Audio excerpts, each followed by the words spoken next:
Howdy y'all, it's Curious Raven on day 5 of Advent. Today we are joined by GenSen, one of my really good friends. Today are more haunted house / mixed paranormal spookies. I hope y'all enjoy. Let's get to the stories. Number 1, it seems to be getting more frequent. My husband has been seeing what he can only describe as demonic faces in the dark. Once in our room, another in our son's. I have had feelings of someone sitting around the house, mainly hiding from me. I'm sensitive to energies. After my husband said he saw the face in my son's room, I went to open the drapes and let light in. As soon as I walked in, I felt a pressure on my chest. My anxiety increased and I started crying. It wasn't my sadness, and it was so sad and heartbreaking.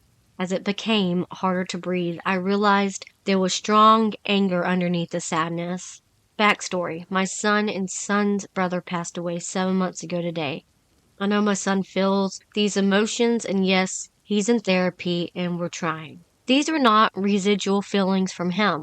Other odd things are going on in this house. Things appearing, shadows. We lived here since March, and none of this really picked up until I put the Christmas tree up 2 to 3 weeks ago.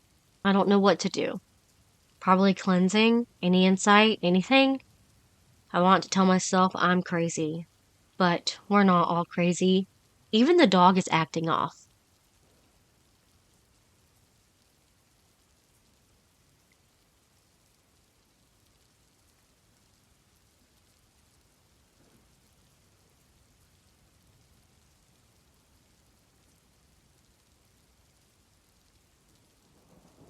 Number 2. Hey guys, so my experience begins when I was about 11 years old.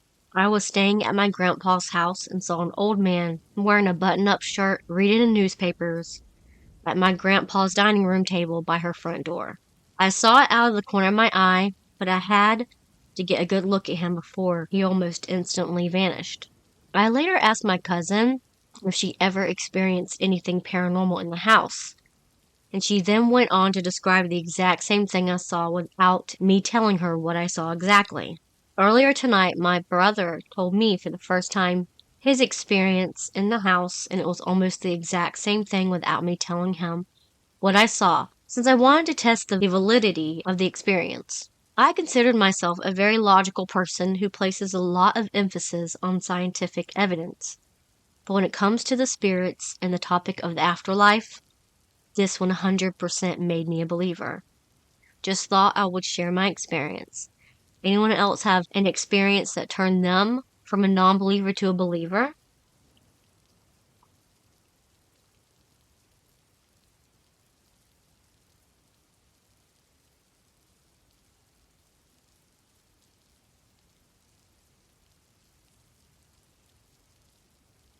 Number 3. I didn't believe any of these things until one day. I was in a rush because my father was in a hospital on the other side of Spain. When I reached that town, I didn't have a place to stay, so I jumped inside an abandoned house. It was a huge, immense house with 4 levels and like 30 rooms. It had a huge hole in the center, just like if a meteorite blasted there. It felt very silent and deep, a dark and creepy energy inside the house. So I decided to camp on the rooftop. I only stayed there for 1 week. On the 5th day, I got a new house with a friend, but I still had to stay there 2 more days. I decided to explore the house in the daylight and went through many rooms. It had at least 3 big rooms for children, no pictures of the people from the house. The energy went stronger and stronger in the back of the house. I reached the back and there was a wall. It was the house limits. So after that, it was another neighbor. I listened to the voice inside my head. Put your hand inside the wall and grab it. I was like, what?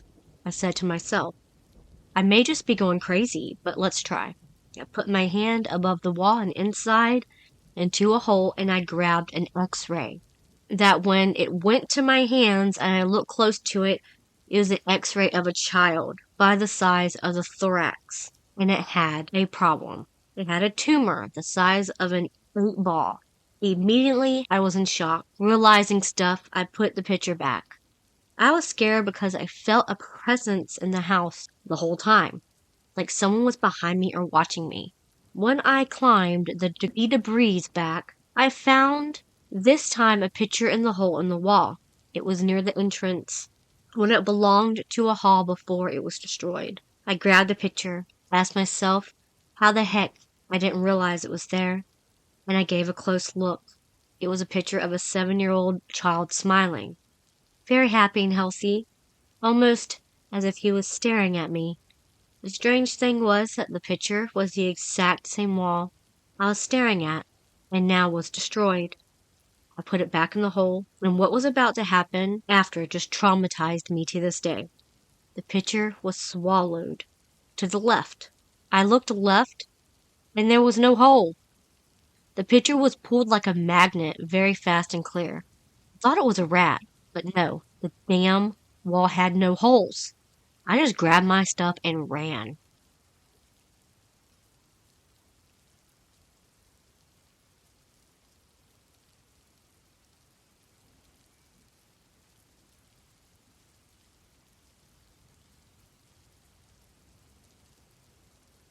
Number 4. Sometimes I hear weird noises and things move. However, last night was especially strange. My dog was growling at something in my living room. He does this some nights, and I was awoken at 3:30 a.m. Then I was laying in bed this morning and my sink drain stopper flew out of the drain, smacking the glass on the way out, hitting the floor loudly. I live in a historic home built before the 70s. Not sure of the exact year, but I would like to think early 1900s.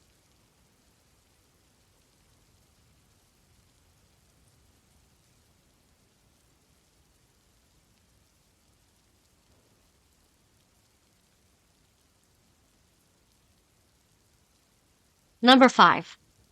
So, about 10 years ago, my best friend moved into a house that was built in the early 1900s. We were both about 10 or 11, and being very close, I spent the night there the first night they moved in. They didn't have any furniture yet, so we laid on the floor in the living room, which is right next to a set of chairs. My friend fell asleep pretty quickly because she was in the middle of me and her mom, so she felt very safe and secure. And I was on the outside closest to the stairs, so I was a little scared. I was trying to fall asleep and heard my nickname being called from upstairs. My nickname is not common at all because my name is not common. So it's very weird that the ghost knew it. Turns out the lady that died in the house had the exact same nickname as me. The night has never left me. I played it off as an imagination for years until more paranormal occurrences happened in that house. My best friend's mom found a painting that looked exactly like my best friend. I think even had the same glasses and everything. My best friend saw a hat man in her room with no face, and he was walking towards her. The bathroom mirror flung off the wall while everyone was in the living room. This house definitely made me believe in spirits and ghosts. And I truly believe that some spirits in that house are evil.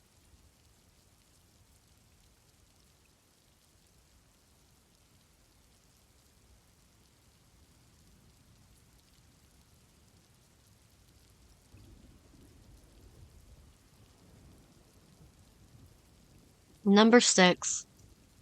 I'd like to start off with September, a month before my grandpa died 2 years ago. Me and my mom were talking in her room when the lights dimmed and the bedroom fan changed modes. It did it like 3 more times. Then in October, my mom again had a dream that my grandpa died exactly at 12:27 a.m. You guessed it. October, I forgot the date, 12:27 a.m. He was deemed dead by my grandmother. Me, my mom, and my mom's mom, or my first grandmother, took off in our car around 12:30 a.m. My aunt and cousin were leaving their home as well, which was closer to my grandpa's house. We got there exactly the same time. We left around 1:30 a.m. to go home. When we got home, my cats were acting up. My middle child, Cat, was running back and forth down my hallway, and my oldest was meowing at the top of her lungs. She's blind. We settled in the living room when my mom felt a cold presence right next to her. It was him. Since he died, I have so I have had so many close calls in life or death situations, and lights have been flickering randomly. We think he came back as a fly, because we always have flies now. R.I.P. Grandpa. The time when I was summoned by a doppelganger. Trigger warning, blood. Firstly, by this time in my life was a living horror movie. I was a child writer who had just lost 8 to 9 figures. I decided to attend a local university because I didn't have the money to attend the prestigious university that I wanted. And when I went to the university's dental clinic, a dentist ruined all my teeth. Not only were my teeth destroyed, but I couldn't afford a meal plan or books because my mom stole my money. So, needless to say, I was in bad shape. After 5 years at this university, I moved back home. One day my friend called me and asked me to come over and chill with him. I agreed and arrived about an hour later. At his off-campus apartment, he introduced me to his friend. Sleepy, but after an hour of chilling, I began to cough and get sick. So I went into the bathroom to throw water on my face. When I went to the bathroom in front of the mirror, there was like a red glow in the atmosphere. It was almost like I could taste blood in the air. I thought maybe it was the Holy Spirit in the house, or maybe it was the spirit of one of our ancestors paying us a visit. It made me think of Bloody Mary/mirror curse, which I've done a few times.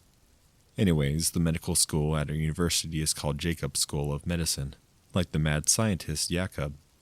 So, being like Jacob, I wanted to know how I could turn a spirit into flesh. If spirits are living, I figured that if a bloody spirit, like the one I saw in the mirror, were to be exposed to the holographic light of the sun, maybe it could become flesh. So after that thought, I decided to leave because the red glowing aura around the house was making me cough. So I shake my friend Jeff's hand, and I shake Sleepy's hand, and I leave. As soon as I got to the front door and opened it, Sleepy was at the front door. At first I didn't know who was at the front door because I was looking down and not up. I saw a person sniffing around the door like a vampire sniffing for blood. Then when I noticed it was Sleepy, I panicked, but I froze. As I stared deep into the doppelganger's eyes, I checked its teeth to see if it had fangs, but I couldn't really tell. But he was smiling from ear to ear. After a long, awkward silence, I extended my hand to the doppelganger, and he dapped me up. I was so thrilled. My experiment had worked. I made a spirit turn into flesh. I really wanted to see how this was going to play out. So I backed up into the doorway, turned around for the doppelganger to enter the home, and I slowly began to walk up the stairs so that the doppelganger would follow me. The doppelganger closed the door behind itself and followed me into the bedroom, where Sleepy and Jeff were. When I entered the room, I quickly took a seat, pulled out a cigarette and offered it to Jeff. As Jeff reached for the cigarette, the doppelganger entered the room, and on Jeff's face was pure doom. Jeff was horrified. Then Sleepy also noticed, and he began to cower and whimper. They both kept eye contact as the doppelganger began to study Sleepy. That's when I got scared and whispered, "Sleepy, do you know I have a twin brother?" My hopes were confirmed when Sleepy shook his head no. My friends were staring at the doppelganger in the face, and I wanted to as well. So I looked into the stand-up mirror behind Sleepy, and I couldn't find the doppelganger to save my life. We all sat there in horror as the vampire doppelganger stood in the doorway. That's when I got brave, stood up and walked behind the doppelganger and left the house for good. I read that if you ever meet a vampire and he doesn't attack you, and you touch him, you'll meet another vampire soon after. And I did. If you like this encounter, let me know, and I'll think about posting about what happened next. Thanks for reading. Thank you so much for GenSen joining us today to read some of those weird, unexplainable paranormal spookies. I hope y'all's week is going good. I know it's kind of in the middle of the week and Christmas is not too far away. I'm very excited. Love y'all so much. I will see y'all tomorrow for day 6 of Advent. Remember, it's scary out there. Like and subscribe.